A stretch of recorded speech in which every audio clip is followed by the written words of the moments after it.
बीड जिल्ह्यातील परळी येथे एका तरुणाला धमकावून बळजबरीने माफी मागायला लावल्याचा धक्कादायक व्हिडिओ समोर आलाय। या व्हिडिओमध्ये तरुणाला हात जोडून अण्णाशिवाय पर्याय नाही, अण्णाच्या विरोधात पोस्ट करणार नाही, माझी चूक झाली असं म्हणायला लावलं जातंय। या घटनेने पुन्हा एकदा वाल्मिक कराड गँगची दहशत समोर आली आहे, ज्यामुळे अनेक प्रश्न निर्माण झाले आहेत। व्हायरल झालेल्या व्हिडिओमध्ये पांगरी गावातील एका व्हॉट्सअप ग्रुपवर एका तरुणाने केलेल्या पोस्ट संदर्भात त्याला धमकावले जात असल्याचे दिसत आहे। अण्णाच्या विरोधात पोस्ट करणार नाही, माझी चूक झाली, हात जोडून माफी माग असा संवाद या व्हिडिओमध्ये ऐकू येतोय। माफी मागणारा तरुण स्पष्टपणे घाबरलेला दिसतोय।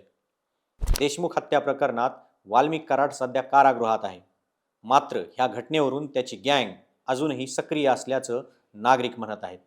कारागृहात असतानाही वाल्मिकच्या नावानं अशा प्रकारे लोकांना धमकावले जात असल्यामुळे स्थानिक नागरिकांमध्ये भीतीचे वातावरण आहे।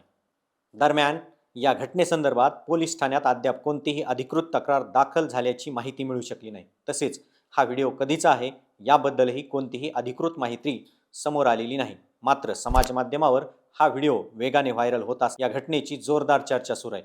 या प्रकरणाची सखोल चौकशी होऊन दोषींवर कठोर कारवाई करण्याची मागणी आता जोर धरू लागलेली आहे।